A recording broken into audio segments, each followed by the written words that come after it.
Time now for Rocky Jordan.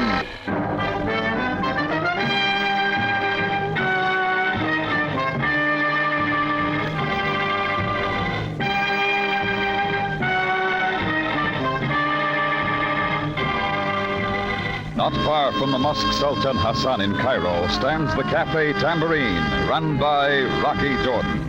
The Cafe Tambourine, crowded with forgotten men, alive with the babble of many languages. For this is Cairo, where modern adventure and intrigue unfold against the backdrop of antiquity. It's Rocky Jordan and this week's story, the Demarco Affair.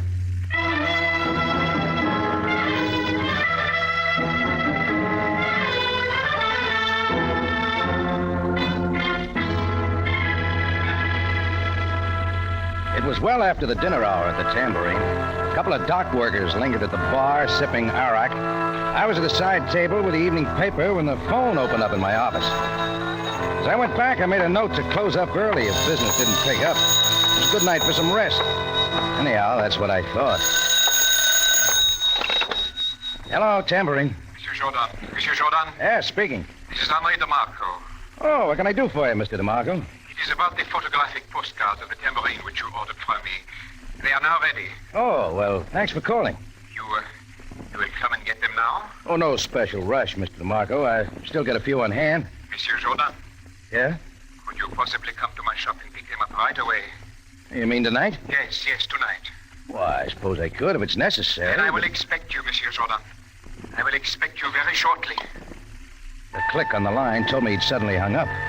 Well, maybe he just needed the money real quick, something like that. DeMarco had done my work for the past couple of years. Mail home picture postcards of the Tambourine that I kept up front for the tourists. And we'd come to know each other pretty well. So I decided I'd better drive over and see him. It took me into one of the sections of Cairo where the poorer Europeans live. I parked under a dim street lamp and walked down a dark passageway to his little photographic shop where I got my first surprise. The lights were out and the front door was locked. So I moved around, tried the back door. It was locked, too.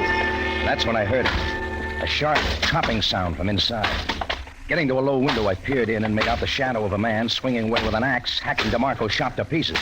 I gave the window a couple of shoves. It slid up, and I went in to see what I could do about it. He whirled as he saw me, lunged and swung down with a hatchet. I ducked and then piled in, grabbing for his arms. He twisted half around, I hung on, staying in close. He tried again. I half-blocked his swing, but it landed flat behind my left ear, and I went down.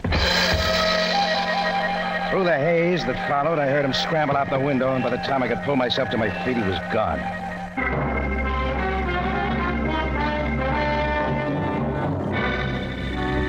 I lost no time cutting on a light and getting to the phone at the front of the shop and calling Captain Sam Sabaya, Cairo Police. In another 15 minutes, he was there, and I was briefing him on all that had happened. In other words, Jordan, it is the usual story. Well, that's the way it happened, Sam. You receive a phone call, you come, and as always, you are in the center of a violent brawl about which you can explain nothing. Always it is the same. All right, then maybe you can explain where DeMarco is right now. You're supposed to wait for me here. Yes, you have told me. Now, the man whom you encountered here, please describe him. I can't. It was pitch dark. Oh, yes, of course. Look, do you want me to report these things or not? Jordan, Jordan, let us have no more of this. I regret my show of impatience. It is only that I have had other matters on my mind. Don't blame me for that. Indeed, I do not. I will explain only that a recent and important duty has been to watch certain members of a criminal ring here in Cairo. Now, in spite of all my efforts, they have disappeared one by one. Perhaps even from Egypt. Your superiors aren't going to like that, huh? As you say, I have been under extreme pressure. But let us get on with this. Yeah. The guy didn't miss much. As you say, a most thorough job. Cameras, lighting equipment, projectors, all destroyed. Strange indeed. What's in there, Sam? It is a photographic darkroom. The intruder did not touch it. Maybe he just never got around to it. Perhaps. It will be necessary now to examine the shop thoroughly. What about DeMarco? After phoning his home, I will put out a call for him through missing persons. Oh, yeah. You, through with me? If you like. Would you like a guard to protect you back to your tambourine? No, thanks, Sam. That is where you are going, is it not? Well, you never know, Sam. You never know. I figured Sam knew where I was going, but he nodded a dismissal. I went back up the dark passageway and along the street to where my car was parked. A figure was standing on the street side of the car, and at first I didn't see him. When I went around to get in, he shoved his heavy frame between me and the door. He had a full, crooked mustache, and he needed a shave. Ya salam alaikum, Jordan. Or is that not the way a greeting is given in Arabic? Yeah, between friends. Then we are friends, Jordan. Step aside, you're blocking my way. Now, is that a way to talk to a friend? Aside, I said. You are too hasty, Jordan. Figured there'd be a gun. Goes with your face. Oh, face you recognize? Sure. Hugo Crass, Cairo bum. Crumbs like you have a way of sticking in memory. All right, what do you want? A chance to be of service to you. I am concerned with your safety. Well, if you're losing any sleep over it, try a pill. Your actions these past few hours cause me grief, Jordan. You were in the shop of Andre Demarco. It is not safe at this hour. Oh, you that hatchet man? Jordan, you called the police to the shop of Andre Demarco. That perhaps was your duty as a citizen. But to persist in showing interest in Demarco is not your duty, nor is it wise for your safety. I suppose you can explain that. What I say is quite clear. Andre Demarco is not your concern. Andre Demarco's affairs are not your concern. What if I want to make him my concern? If the gun barrel presses your stomach, a trigger may easily be squeezed. You ever tried sensing? Jordan, I am not talking to hear myself speak. I am a patient man, but be certain you do not try my patience. Go back to your bed and forget the happenings of this evening. Keep out of the Demarco affair. You may live to wish that you had. Ya salam alaikum, friend. Hugo Crass backed away, keeping the gun level, and dropped quietly into the shadows. I got in the car and drove away fast. Crass's advice was all I needed, only I didn't take it. I soon found DeMarco's home, a modest, flat-roofed sandstone house on the Sharia Ramad. At my knock, the door opened a little, and the pretty face of an Egyptian woman peered anxiously out. Who is it, please? The name is Jordan. Oh? It's about Mr. DeMarco. You are the Mr. Jordan who runs the cafe? Yeah, that's right. Oh, please, enter the house. Oh, thank you. I am the wife of Mr. DeMarco. Can you tell me where he is, Mr. Jordan? I was hoping you could tell me. You see, Oh, Mr. Jordan, permit me to introduce Roberto Aleman. He is the Honduran consul. A pleasure, Senor Jordan. Honduran consul, Mr. Alleman? Yes, so few people know of my country. It is the small country between France and Spain. You may find it on any map of Europe. Yes, of course. Senor Jordan, did you not know that Demarco is Honduran? French extraction, but nevertheless Honduran. No, I didn't know. Look, Please, feel free to speak before Mr. Aleman. He and my husband are close friends. Friends, as are all Hondurans in Cairo. You see, there are so few of us. That is why we have become closely knit. Mr. Aleman came tonight in answer to my call. I have been so worried about my husband. And when the captain of the police called a moment ago... Well, then you know what happened at your husband's shop. Only that it was smashed. And now my husband is not to be found. You say you were at the shop, senor? Yeah, that's right. He called me about an hour ago, asking me to come over and pick up some photographic work he'd done for me. At such a late hour? Yeah, I wondered about that, too. But he seemed urgent. But you have not seen him? No, he was gone. Any idea what it's all about, Mrs. DeMarco? There is so much that I do not understand. For many days my husband has lived under a great strain, about which he would tell me nothing. Would he have any enemies? Oh, Mr. Jordan, my husband is a kind man, devoted only to me, his wife, and to his humble business. But enemies? No. Yeah, we've got to find him, Mrs. DeMarco. I'll do what I can. I am most grateful. I turned to go, but before I reached the door, the loud screech of tires from the street sent us racing to the window. Just in time to see a black sedan pull quickly to the curb, a back door fly open, and a figure sprawl out on the sidewalk. In another second, the car was gone. And even from where we stood, we could see what it had left behind. It was the missing photographer, Henri DeMarco. Tonight's adventure with Rocky Jordan.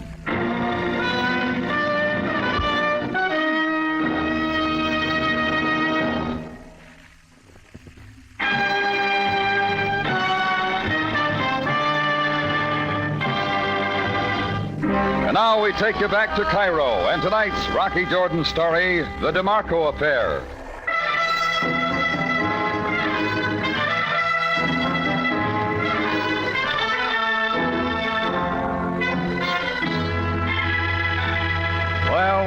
Henri Demarco told us he'd taken a beating he'd long remember. Between the three of us, we got him into the house. There, we found that, aside from plenty of bumps and bruises, he wasn't in too bad a shape. Some cold water and plenty of smelling salts finally brought him around. Then we waited for his story, but it never came. To every question, he only shook his head, telling us to forget it. Alaman and I finally gave it up and left. I was still trying to figure it out the next morning when Sam joined me for coffee. Jordan, I am convinced that what we learn of this affair will not come from Demarco. Oh, you saw him already this morning, Sam? For quite some time. You get up early. There is a saying of my people, Jordan. It is dangerous to health for the sun to rise above a sleeping head. Who knows what's dangerous? Maybe DeMarco thinks it's dangerous to talk. But he says not even that. He refuses to press charges. He will not say who was involved. He says only that it is a closed affair. Did you find anything in his shop after I left last night? Nothing that leads us anywhere. The destruction of his photographic equipment is puzzling, but not so much as his silence. Yeah. Jordan, you still say that DeMarco told you nothing on the phone last night to indicate that he was in danger? Didn't have to, Sam. It was in his voice. Then obviously what transpired from that time until he was thrown from the car at his house was enough to seal his lips. Wonder if he thinks we'll give it up this easy. Well, there is little we can do until DeMarco sees fit to cooperate. Well, there's still Hugo Crass. Yes, I shall not forget this man who threatened you, Jordan, this Hugo Crass. I will have my men apprehend him as soon as possible. Perhaps he can shed some light on this affair. Sam thanked me for the coffee and went out. Just as his limousine pulled away, the tambourine phone started ringing. I took the call. Hello, tambourine. Ya salam alaikum, Jordan. Oh, not again. You do not seem pleased to speak to a friend. You better crawl back into your hole, Crass. Police will be looking for you soon. Oh, pity, Jordan, that you have told them about me. Yeah, well, I'm bad on keeping secrets. Then it is apparent, Mr. Jordan, that I must find a way to keep secrets. You got a plan? Oh, of course I have, Jordan. And you will not like it.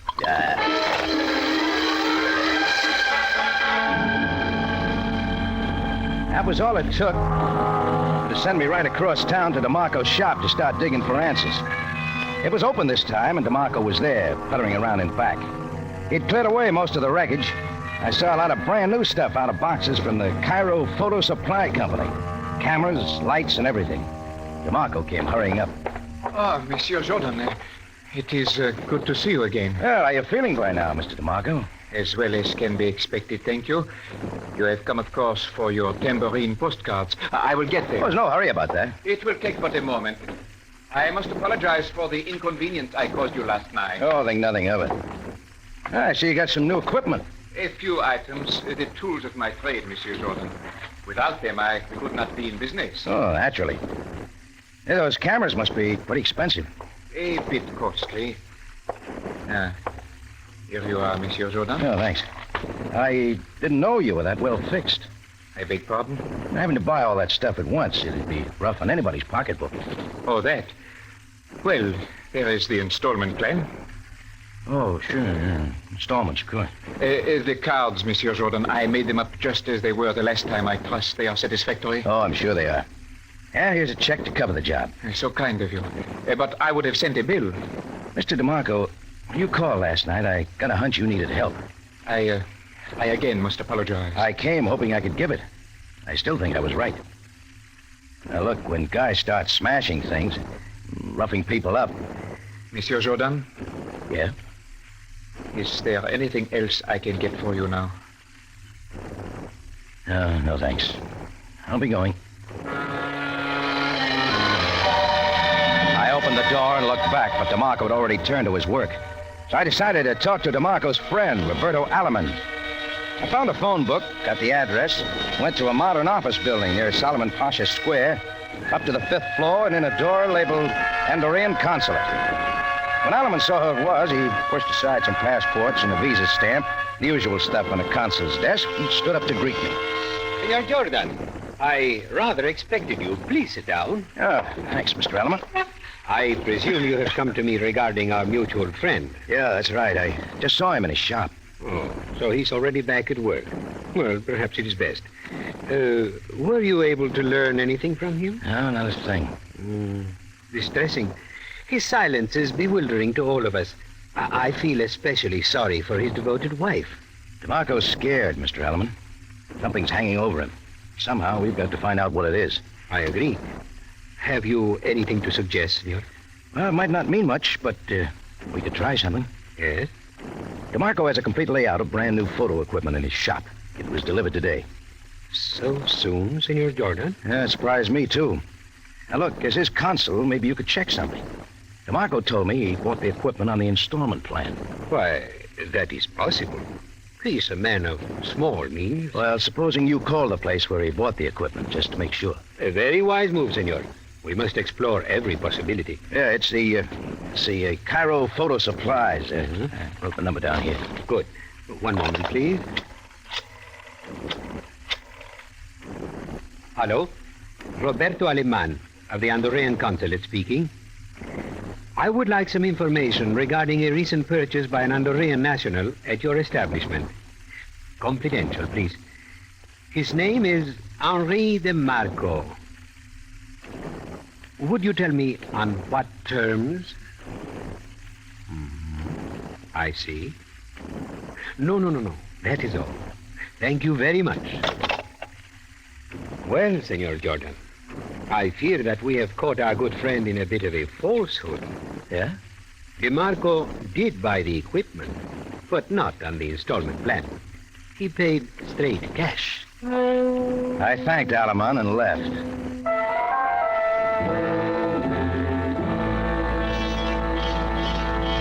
Well, I knew going to Demarco again wouldn't help. Anyhow, the dinner hour was coming up, so I went back to the tambourine. I was still mulling it over that night after the help had knocked off, and I was alone. Before locking up, I was behind the bar, cleaning out the cash register, facing the back mirror. That's when I saw the front door slowly open. In stepped a man with a crooked mustache. It was Hugo Crass, and he still held the gun. You are a poor one for taking advice, Jordan. You are a poor one for minding your own business. I had dived behind the counter, and the bullets plowed into some of my best whiskey and shattered my mirror. But I had other things to think about. I grabbed my gun from under the counter and came up firing. My shots were wild, but they sent Crass scrambling to the door. I fired again. Crass half spun around, but kept moving. I got around from behind the bar, made it to the door, and out onto the street, just in time to see a car race off and disappear into the night.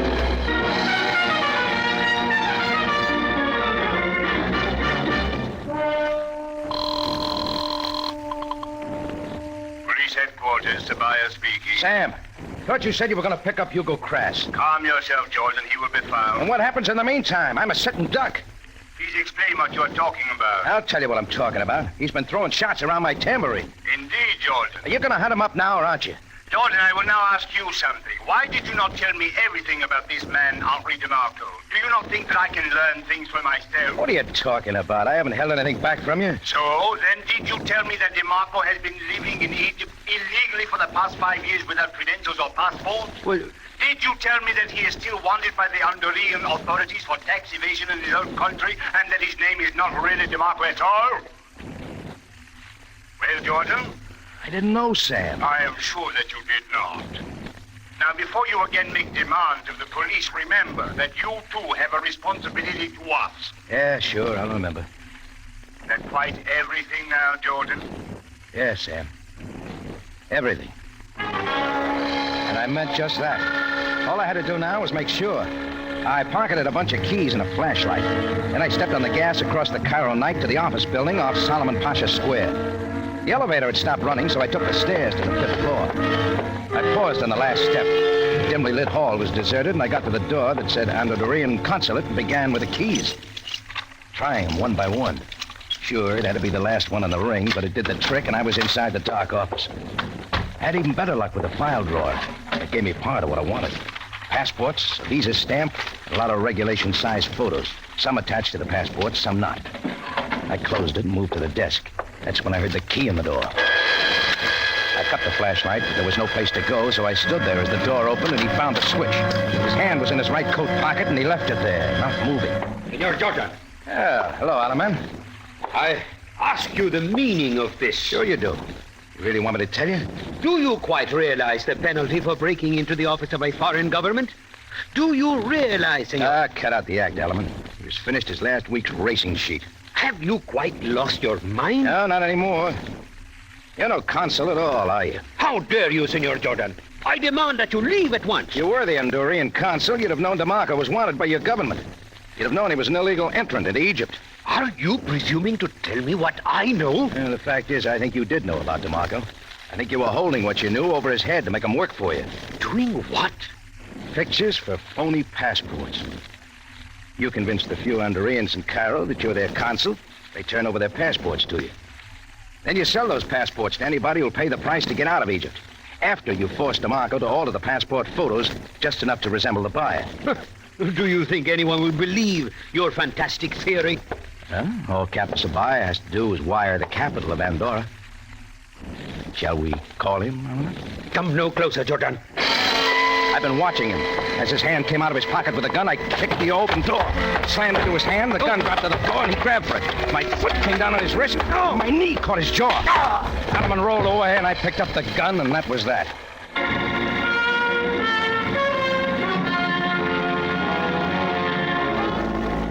In just a moment, Rocky Jordan returns to conclude tonight's story.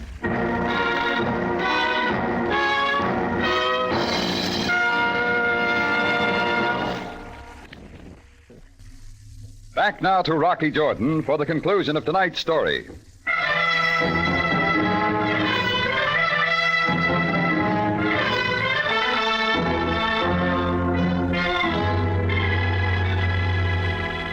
Well, all I had to do was call Sam and then hold Roberto Alleman there in his office till Sam and his men got there. On the way down to headquarters, Sam told me that he'd picked up Hugo Crass less than an hour before, and he'd confessed to working for Alleman. After putting Alleman in a cell next to Crass, Sam sent for Henri Demarco, and we waited in the office till a man brought him in. Mr. Demarco, you have been told that Roberto Aleman is under arrest. I have, Captain Sabaya. And I am now willing to confess everything. You should have told us from the beginning, Demarco. You are right, Monsieur Jordan. I know that your efforts were only in my behalf. Yes, yes. Now, your statement. You knew then that Aleman was not a consul at all. At first, I did not know. At first, we all believed him. Why should we not? Go on. I respected his station. So when he brought certain photographs to my shop with instructions as to what I should do with them, I did as he said. But when I began to realize what was happening, I went to him. And then came the threats. Yes. He said that he would expose me. Please, I have lived respectably in your city. I married a good woman of your people.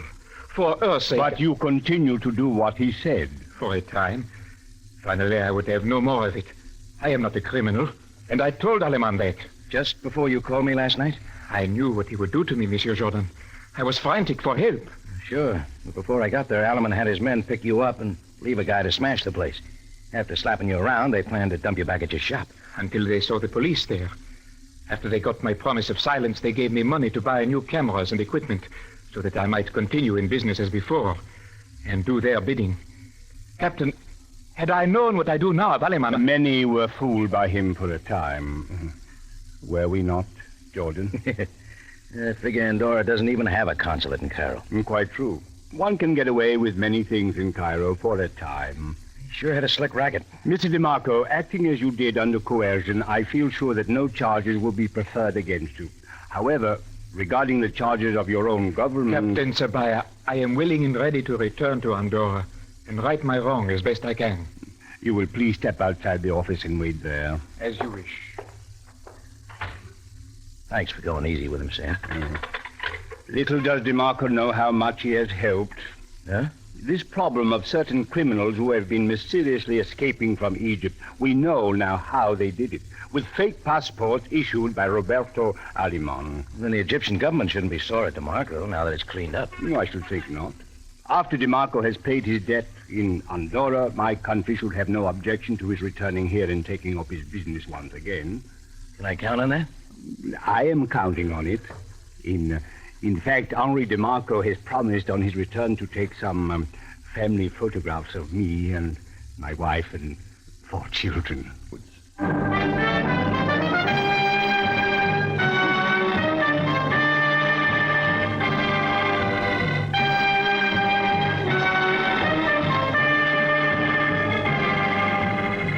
Rocky Jordan, written by Larry Roman and Gomer Cool, stars Jack Moyles in the title role with Jay Novello as Sam Sabaya, and is produced and directed by Cliff Howell, with original music composed and conducted by Richard Durant. Remember, you have a date next week at the Cafe Tambourine, run by Rocky Jordan. Same time, same station. And the story is Black Ball.